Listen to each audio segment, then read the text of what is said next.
Hey everyone, today I'll be doing a review on my Deeper Smart Fish Finder.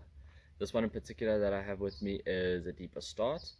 There are more expensive ones with more features higher up in the range, like the Deeper Pro, Deeper Pro Plus, but this one has everything that I was looking for, and I've loved every outing I've taken it with me on. Okay, so to get started, to unbox it, it's very simple. You just get a charging cable and obviously your Deeper. There are two instruction manuals, one being the precautions and the other one your instruction manual, which I've never used because it's really easy to use. Um, so your Deeper is about 2 ounces, so it's very easy to cast and very easy to secure to your main line, just using a simple snap swivel. And as I say, 2 ounces, you can cross that thing miles with the right rod.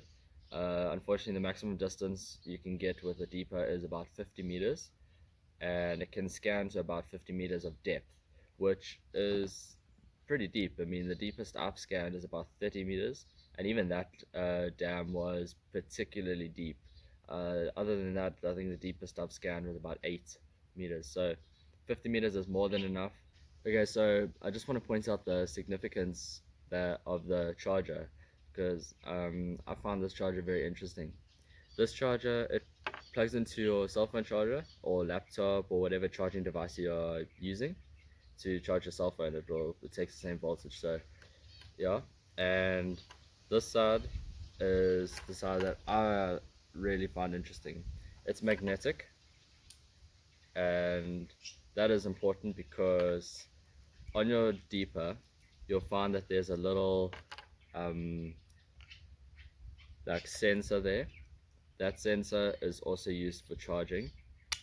You can charge it, it magnetically sticks to your Deeper, and you can charge it either way you like. It doesn't make a difference.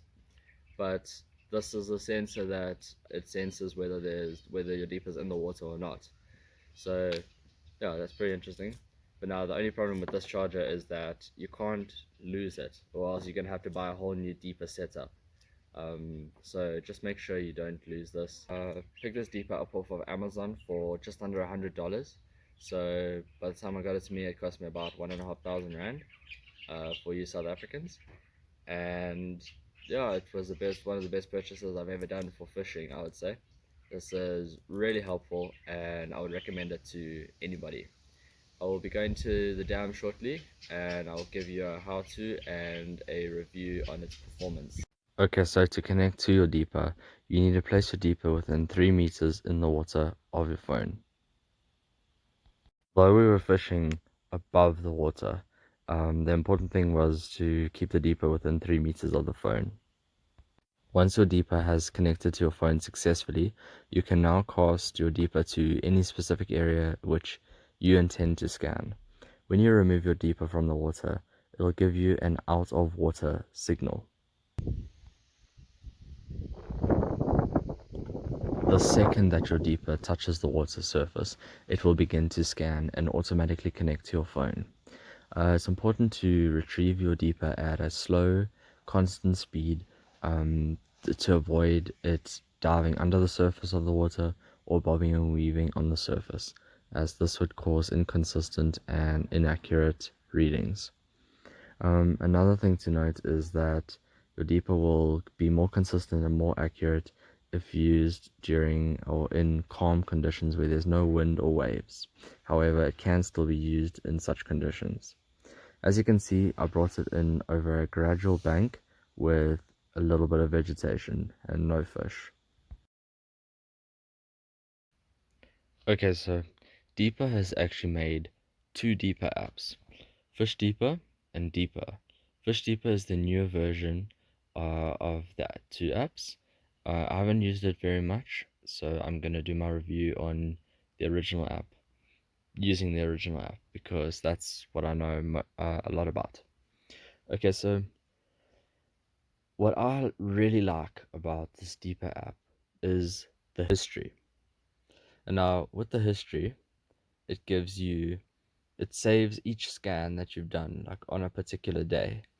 Um, for example, where's a good? I want to show you a good one.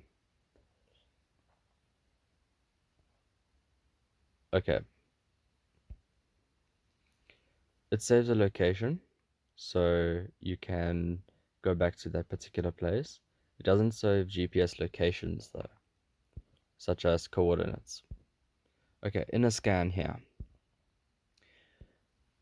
these fish are suspended and it shows you at what depth they are suspended at.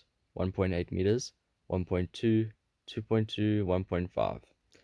These are quite far apart, so they could be tilapia, they could be bass. I'm not too sure.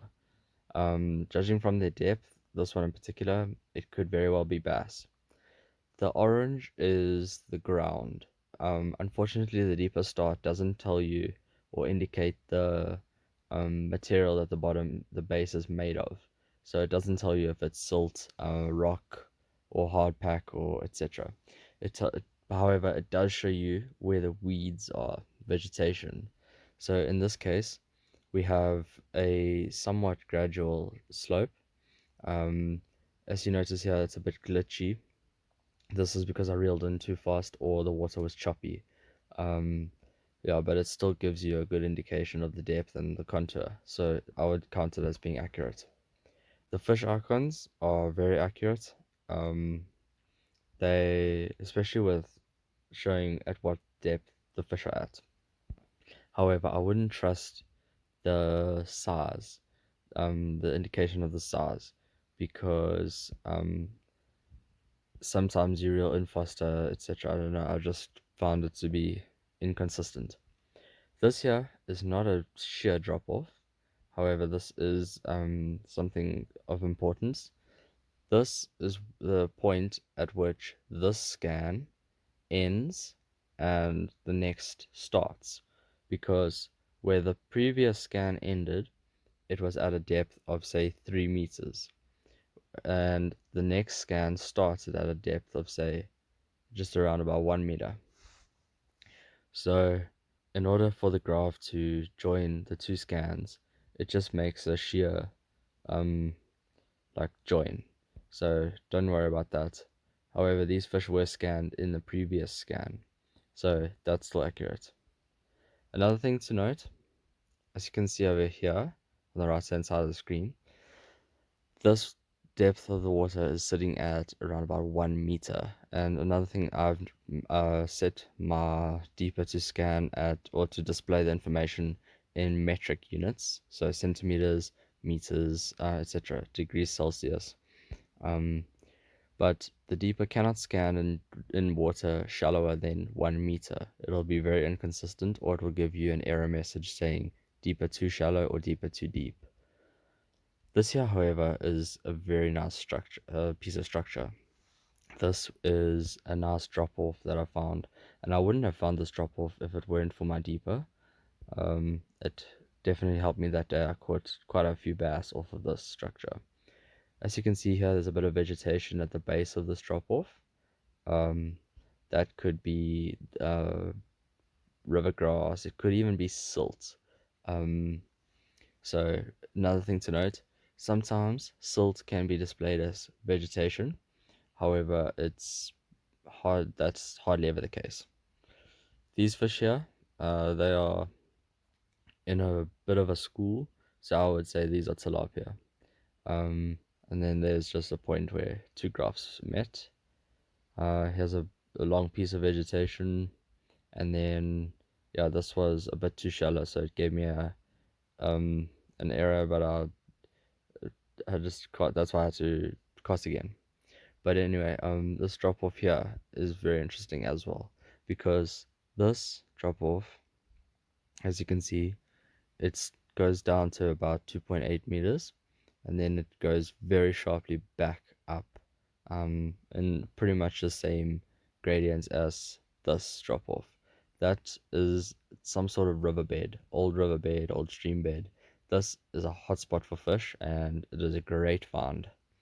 And that fish over there could be very well be a bass, because it's not schooled like these. This one is suspended off the bottom at about 1.8 meters. Um, so yes, as you can see, the graph is very useful. It is missing some features, but if you can deal with it, then I would highly suggest you get a deeper start. It's perfectly priced for me or for beginner anglers, and I hope that this review helps demonstrate some of its strong points.